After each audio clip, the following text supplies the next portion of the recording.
Grosse déception, contre-performance. Hola a todos y a todas, c'est Bakikune de Madrid. On se retrouve pour une nouvelle vidéo à propos du Real de Madrid qui a joué ce samedi après-midi face à Osasuna. Vamos! Eh bien voilà, grosse déception parce que tout simplement contre-performance du Real de Madrid ce samedi. En effet, le Real de Madrid n'a pu faire mieux qu'un match nul face à Osasuna, un but partout, et sur ce match-là, il y a tout simplement beaucoup de choses à dire. Moi, je vais d'abord commencer par le positif. Alors, c'est vrai qu'on a vu un très très bon Real de Madrid, notamment en début de match. Je pense que pour moi, c'est tout simplement le meilleur match à l'extérieur, donc loin du Santiago Bernabéu de la part du Real de Madrid, parce qu'on a senti les Madrilènes vraiment très très bien, qui arrivaient à presser haut, qui arrivaient justement à étouffer cette équipe d'Osasuna qui avait du mal à se montrer. On voyait déjà pas les éléments clés d'Osasuna, donc Ante Budimir et Brian Zaragoza notamment. On a un peu vu Aimar par moment, mais c'était insuffisant parce que justement le Real de Madrid était très très présent, notamment au niveau de l'intensité, au niveau du contre-effort, c'était pas mal, ce qui nous permettait justement d'étouffer cette équipe d'Osasuna. Et on voit justement que c'est très très bien parce que on remarque que le Real de Madrid se crée des occasions. Il y a deux occasions très très belles notamment qui se sont créées, notamment par l'intermédiaire de Kylian Mbappé. On voit justement que le Français se sent de mieux en mieux parce que il y a des appels dans le dos de la défense adverse qui ont été faits, qui ne se faisaient pas forcément il y a encore quelques mois. Là, il le fait, on le voit justement qui perturbait cette défense d'Osasuna. Il arrive à se créer notamment une première occasion, je crois, avec une frappe pied gauche. Malheureusement, ce sera arrêté par Herrera qui aura fait aussi des belles parades durant ce match-là. Donc voilà, un Real de Madrid qui se sent vraiment très très bien. Il y a de la présence. On remarque aussi justement qu'il y a des ajustements tactiques de la part d'Ancelotti. Ça se voit nettement parce que on voit cette équipe du Real de Madrid, notamment en phase défensive, qui se retrouve en 4-4-2 à plat avec Vinicius Junior et Kylian Mbappé dans l'axe pour faire la première ligne. Un Bellingham s'excentre côté gauche. D'ailleurs, Kylian Mbappé et Vinicius Junior, on les retrouve aussi parfois un peu plein axe, notamment quand on était en face offensif. Donc j'ai trouvé ça très très intéressant. Il y a eu pas mal de mouvements dans ce match-là, à l'image justement de ce but de Kylian Mbappé qui pour moi est magnifique, avec ce dépassement de fonction aussi de Fede Valverde, un peu une combinaison peut-être un peu forcée avec Jude Bellingham qui arrive à lui redonner en taclant. Le Uruguayen arrive à remettre ce ballon au sol, il déborde, il centre immédiatement pour Kylian Mbappé. Ça fait 1-0 pour le Real de Madrid, et ce but-là, c'est vrai que moi je l'ai trouvé aussi magnifique tant au départ qu'à la finition parce que on voit que justement l'espace est libéré dans le dos de la défense, donc on arrive à déborder. Kylian Mbappé arrive justement avec un appel où il arrive lancé bien évidemment à attaquer cette zone, donc au premier poteau. Il arrive justement à prendre intelligemment cette position préférentielle, c'est-à-dire se mettre entre guillemets entre le défenseur et le ballon. Donc voilà, il prend cette position préférentielle là, il arrive à finir parfaitement cette action. Cette fois, ce n'est pas forcément du tibia avec de la réussite comme contre Manchester City. Il réussira à reprendre ce ballon parfaitement du pied droit et ça fera un but à 0 pour le Real de Madrid. Alors à ce moment-là, on se dit c'est parfait. Le Real de Madrid, pour moi, justement, réalisait son meilleur match à l'extérieur depuis le début de la saison. Un de ses meilleurs matchs aussi, tout simplement, depuis le début de la saison. Donc voilà, on s'est dit que finalement, tout va bien. On a de la maîtrise. On voit un Osasuna qui n'est pas très dangereux. Et justement, ça va commencer peut-être à s'inverser avec peut-être ce tournant du match. Et ce tournant du match, c'est Jude Bellingham qui prend un carton rouge, malheureusement. Ça se joue, je pense, au niveau d'une conversation avec l'arbitre. Ça avait l'air d'être peut-être une conversation virulente. Est-ce que l'Anglais insulte l'arbitre? Certainement que oui. Pour l'instant, je n'ai pas plus d'infos. On verra justement le rapport de l'arbitre de ce match-là, ce qu'il dira, ce qu'a exactement dit Jude Bellingham pour l'expulser directement.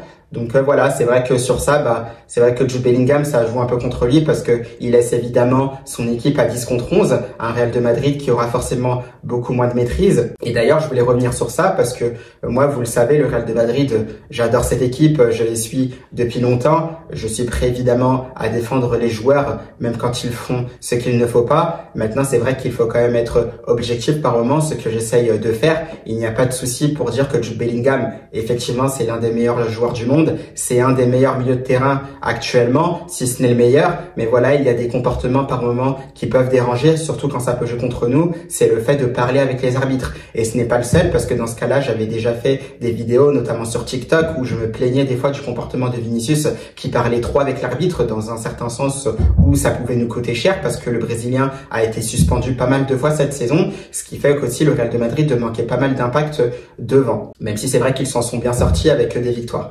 Mais voilà, tout ça pour dire que justement, ce sont des choses qui peuvent pénaliser l'équipe. Jude Bellingham, pour moi, avait été un peu rappelé à l'ordre, tout simplement, parce qu'on avait vu justement lors du derby des Madrid la semaine dernière, des mots assez virulents, je crois, c'était à l'encontre de l'arbitre de touche. Voilà, je vais pas reciter les mots parce que voilà, ce ne sont pas des choses qui sont à dire, mais je pense que vous voyez de quoi je parle. Donc voilà, et ça, pour ça, je pense qu'il aurait pu être aussi expulsé ou du moins être sanctionné avec un carton jaune. Et on se dit oui, attention à ce genre de comportement parce que ce sont des choses justement qui peuvent coûter très cher. Et ben là, finalement, si on en croit ce que va dire l'arbitre dans son rapport, pour l'instant le rapport n'est pas encore sorti, et ben peut-être qu'il y a eu forcément des insultes de Jude Bellingham. C'est sur ça justement qu'il faut faire attention parce que bah voilà, ça coûte cher.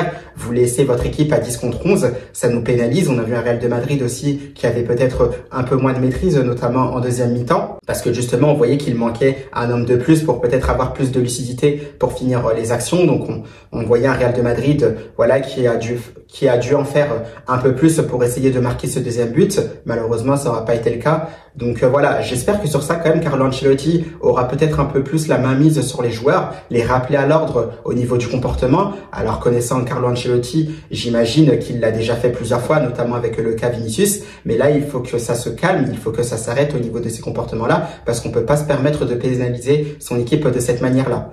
Donc voilà, maintenant on va voir combien de matchs Jude Bellingham sera suspendu, mais c'est vrai que ce type de comportement, bah voilà, il faut arrêter, il faut rester beaucoup plus serein, tout en sachant que même s'il y avait des fautes, voilà, vraiment des fautes qui devaient être sanctionnées par l'arbitre, ça je vais y revenir juste après, il faut rester beaucoup plus serein, tout en sachant qu'on avait la maîtrise de ce match quand même, on menait 1-0, et voilà, avec ce genre de détails, bah tout simplement, bah vous pénalisez votre équipe, et surtout, bah vous perdez des points en championnat, ce qui est le cas puisqu'on a pu faire mieux qu'un match nul. Maintenant, l'Atlético de Madrid, qui jouera juste après, aura la possibilité de prendre cette première place et le Barça risque de revenir parce que ils auront aussi de grandes chances de s'imposer face au Rayo Vallecano, même si le match n'est pas encore joué. Donc voilà, dans l'ensemble, un Real de Madrid bien mieux aussi, comme je disais, qui a fait aussi son meilleur match. On les a vus aussi en deuxième mi-temps, même si par moments Osasuna, c'est vrai, a essayé de pousser. J'ai pas trouvé les joueurs d'Osasuna aussi dangereux que ça, même quand le Real de Madrid était à 10 contre 11. Au contraire, j'ai même vu beaucoup plus de maîtrise côté madrilène à 10 contre 11. Et ça, c'est vrai que ça m'a vraiment plu parce que je n'ai pas vu ça justement depuis un moment. Un Real de Madrid avec beaucoup plus de maîtrise. Donc ça, vraiment, ça m'a beaucoup plu et c'est vraiment dommage justement qu'on était réduit à 10. Et d'ailleurs, par rapport à ça, le Real de Madrid aurait pu se créer pas mal d'occasions. Je pense que Osasuna aurait pu aussi être réduit à 10 aussi dès le début du match, ou du moins durant le cours du match. Parce que voilà, il y avait des fautes vraiment assez incroyables, normalement, qui auraient dû être sifflées par l'arbitre. On voyait des gestes de la part des joueurs d'Osasuna avec beaucoup de vices, notamment, je crois qu'il y a une intervention, c'est de l'un des défenseurs centraux d'Osasuna sur Kylian Mbappé. Kylian Mbappé essaye de prendre la profondeur, et là, c'est assez incroyable parce que le ballon va d'un côté, mais le joueur d'Osasuna regarde Kylian Mbappé, et il fait faute sur Kylian Mbappé. Et là, je me dis, ouais, l'arbitre va siffler. Non, il ne siffle pas, alors qu'on voit justement que le joueur d'Osasuna ne joue absolument pas le ballon, puisque le ballon part d'un côté, mais vous regardez le joueur à côté qui n'a même pas le ballon. Et ça, je me dis, c'est incroyable, sachant que quelques minutes après, on va le revoir aussi, parce que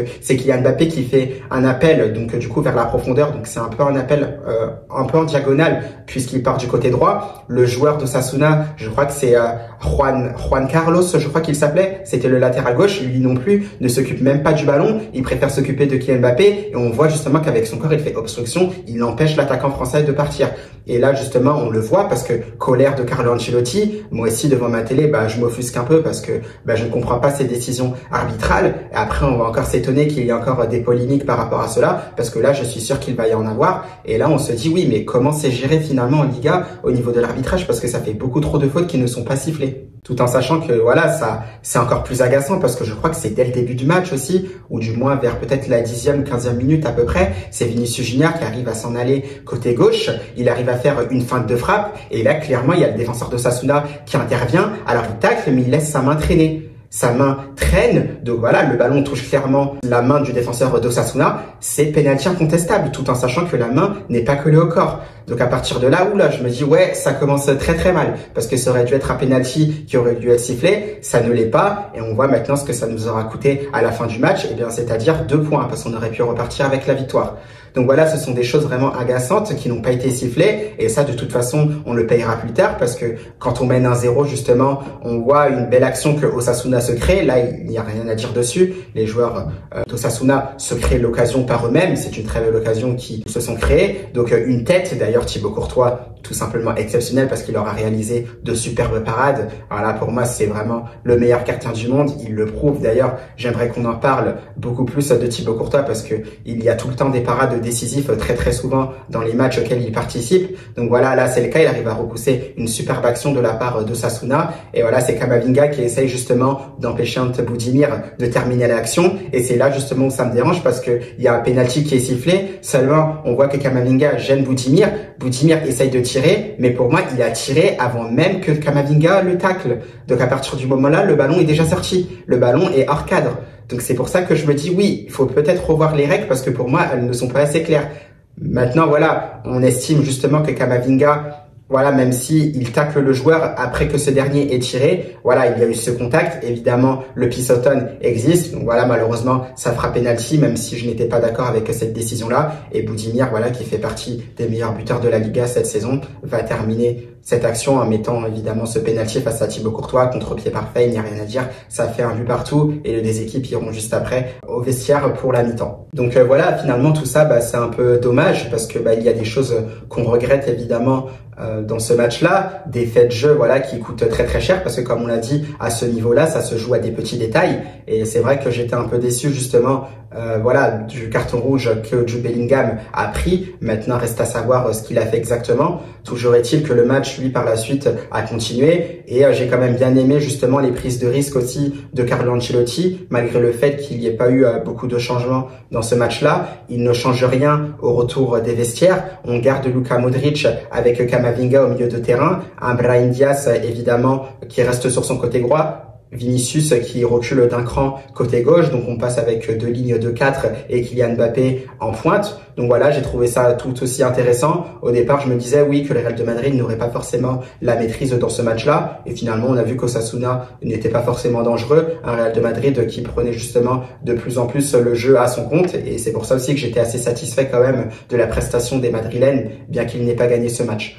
Donc voilà, et puis par la suite, Carlo Ancelotti va continuer. Je pense qu'il sent justement avec son adjoint et fils, Davide Ancelotti, qu'on est très très bien dans ce match-là. Il n'hésite pas à faire rentrer Rodrigo Goes à la place de Brahim Diaz. Donc tout en sachant que finalement c'est bien parce que Rodrigo Goes va apporter du point en attaque, tout en sachant aussi qu'il fait aussi quand même les replis défensifs, du moins beaucoup plus que Kylian Mbappé et Vinicius Junior. Donc voilà, tout aussi intéressant. Donc j'ai bien aimé cette prise de risque aussi quand même de Carlo Ancelotti parce que pour moi il aurait pu aussi faire rentrer Ceballos et se jouer le match nul. Non, finalement il a continué, il a essayé d'attaquer, de trouver des failles justement au cœur du jeu de Osasuna pour pouvoir marquer ce deuxième but. Malheureusement, voilà, on aura beaucoup tenté et ça n'aura pas été le cas. On pourra repartir qu'avec un match nul. Donc voilà par rapport à ce match-là. Maintenant, c'est vrai qu'il y a eu des choses qui m'ont beaucoup plu, je pense un peu plus individuellement. Le premier, je vais commencer par un et je pense vous savez peut-être qui c'est Raúl Asensio, notre crack tout simplement. Voilà, c'est exceptionnel encore une fois ce qu'il a fait. Il a été très très concentré. Il y a des actions moi qui m'ont beaucoup plu, qui m'ont beaucoup marqué chez Raúl Asensio. C'est notamment quand ils arrivent aussi à mettre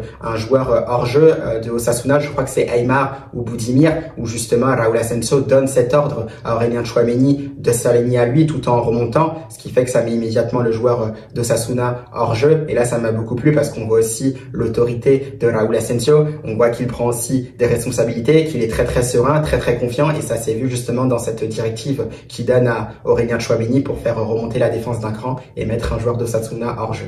Et puis, il y a aussi cette intervention sur Ante Budimir, où Ante Budimir arrive à avoir un contre favorable sur Aurélien Tchouaméni. Et là, tout de suite, cette intervention avec un tacle glissé. il se relève, il essaye de dégager le ballon. Voilà, ce ballon qui tapera sur Budimir, qui mettra ce ballon en sortie de but. Voilà, ce sont deux interventions qui m'ont plu, qui montrent tout simplement que Raúl Asensio est un super joueur, un grand joueur à en devenir. Il faudra qu'il continue à jouer, mais ce qu'il montre pour l'instant, c'est tout simplement incroyable et on a envie qu'il joue beaucoup plus, comme je l'ai déjà dit dans plusieurs vidéos. Donc voilà, c'est très très bien ce que Raúl Asensio fait.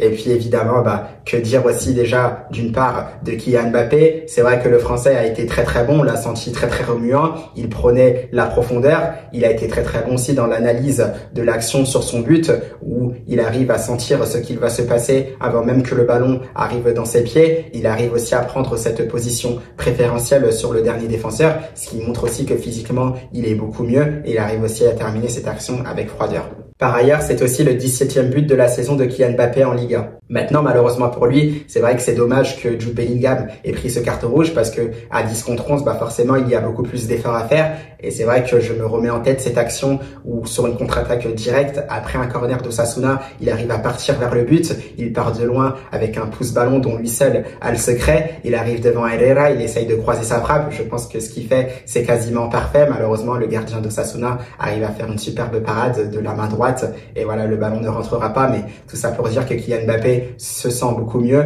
Ça se voit. Il a fait une très belle performance aujourd'hui. Il manquait peut-être ce deuxième but pour donner la victoire au Real Madrid. Mais dans l'ensemble, c'est une belle performance de la part du Français. Donc voilà, maintenant il faudra qu'il se concentre sur la prochaine échéance. Ce sera celle face à Manchester City. Il y aura d'ailleurs d'autres vidéos sur ce match retour. Le Français devra se concentrer sur ça. Et voilà, de continuer comme ça surtout parce que il est très très bien en ce moment. Et puis voilà, le dernier, ce serait évidemment Vinicius Junior. Voilà, que dire de la part de la performance du Brésilien? C'est tout simplement très très fort ce qu'il a fait. Plus en deuxième mi-temps parce que c'est vrai qu'en première, il est resté quand même assez discret. Par moments, il était plus en train de contester avec l'arbitre. Ça aussi, ça commence à m'agacer parce que c'est à peu près le même cas que Jude Bellingham quelque part. J'aimerais bien quand même que les deux joueurs se calment et qu'ils restent beaucoup plus sereins parce qu'ils sont évidemment beaucoup plus forts et beaucoup plus impactants quand ils sont tous les deux plus calmes. Mais en tout cas, Vinicius Junior sur sa deuxième mi-temps, voilà, on l'a senti. On sentait le Vinicius Junior qu'on connaît de retour. Voilà, il jouait les 1 contre 1 avec une telle facilité, pour faire la différence. Il part sur son côté gauche, il s'excentre et puis avec ses petits appuis qu'on lui connaît tellement dynamiques, il arrive à tout de suite rentrer vers l'intérieur. Et c'est vrai que par moments, il lui manque peut-être cette vista à la fin pour donner peut-être un dernier bon ballon plutôt que de finir par lui-même. Mais après, vous savez, moi aussi, je joue au foot par moments et c'est vrai que des fois, quand on arrive à faire cette différence,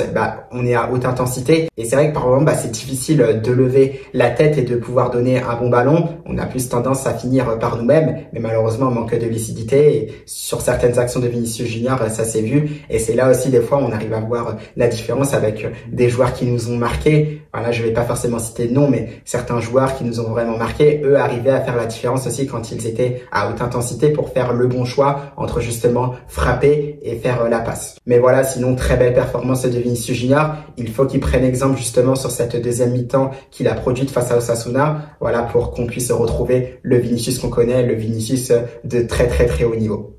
Cependant, voilà, comme vous le savez, le match est terminé. Il y aura évidemment des conséquences sur le classement de la Liga. Eh bien, c'est que tout simplement, pour la première place, le Real de Madrid n'a plus son destin en main. Il y a l'Atlético de Madrid qui va jouer dans pas longtemps au moment où je tourne cette vidéo. Je pense même que le match a déjà commencé. Donc voilà, avec une victoire face au Celta de Vigo, les Colchoneros pourront reprendre cette première place. Et surtout, le Barça, s'il gagne en fin de semaine, pourra aussi se rapprocher, même je crois passer devant parce qu'il y aura aussi cet avantage au goal à virage. Vous savez tous pourquoi. Donc voilà, mais il faudra que les Barcelonais gagnent effectivement face au Rayo Vallecano. Ça reste à voir, mais toujours est-il que pour cette première place, le Real de Madrid n'a plus son destin en main. Mais après, pas forcément de panique non plus parce que on arrive justement vers la fin de la saison, on est qu'au mois de février, il reste encore pas mal de matchs, tout est encore possible. Les équipes, quoi qu'il arrive, seront à égalité, donc à peu près à la même hauteur. Donc on verra tout ce qui se passera par la suite. Donc